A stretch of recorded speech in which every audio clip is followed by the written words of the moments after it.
ladies and gentlemen. My name is Christian Ortiz, and today I'll be hosting a Tech Talk where we'll be discussing the depth of these questions.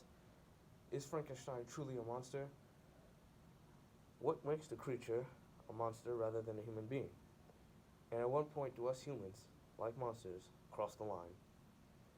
Written 200 years ago by 19-year-old author Mary Shelley, Frankenstein is the story of scientist Victor Frankenstein, who, motivated by pride and scientific curiosity, creates life, in the end, destroys him.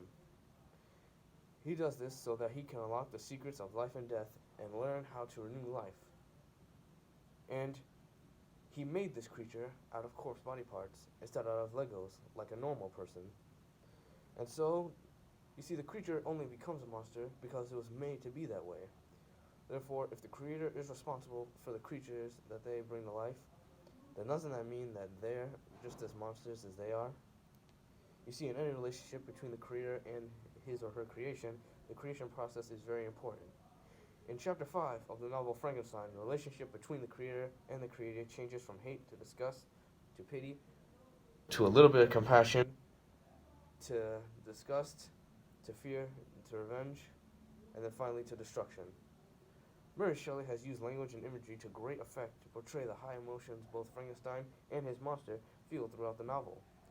These themes are used to explore and develop the complex relationship between Frankenstein and his monster. You see, people often believe that a true monster is something inhumane. But, in the words of a great semiotician named Daniel Chatter, a true monster is evil, inhumane, and lacks remorse for caring for things that a normal, emotional human being should care for. Now, in Frankenstein, the creature is also called a monster, yet we, the readers, can see the capacity for compassion that this creature possesses. The only reason that the creature is considered a monster is due to his looks, because of his yellow skin scarcely covered, the work of muscles and arteries. His hair was of a lustrous black, his teeth of a pearly whiteness, but these luxuries only formed a more horrid contrast with his watery eyes, his shriveled complexion, and strained black lips. This was from page 60 of Frankenstein. And now Frankenstein's monster is only judged before people can actually understand him and his personality and why he does the things that he does. Prejudice is the key word here. Prejudice. Now Victor is the one that should be labeled the monster, since he is the one that possesses the trait of a true monster. Now, Carl Augustus Jung, a Swiss psychiatrist, composed a list of characteristics that define what a monster truly is. He expressed that the monsters are unnatural, aberrations of the natural order, hostile toward others, and inspire dread and embody evil in the human. And all these characteristics can be found in Victor's personality throughout the entire novel. And now you see, Victor Frankenstein made his creature just because of his interest in science and his unnatural obsession with playing God. Because Victor believed that a new species would bless me as its creator and source. Many happy and excellent natures would owe their being to me.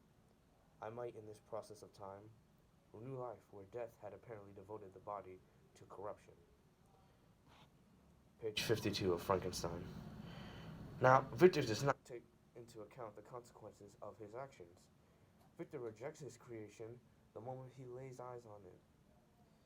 The cruel rejection is what sparks the violent behavior of the monster on a journey that will ultimately end in the death of his creator, Victor. Now, Victor belittled his own creation, through which he gained life, for personal gain, which led inevitably to his own great personal suffering and the suffering of those around him, his friends, his family, and the woman he loved.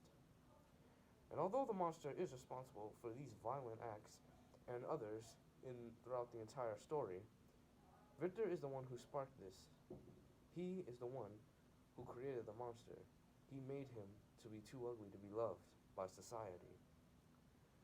And because of that, society hated him. So really, all of that blood was on Victor's hands.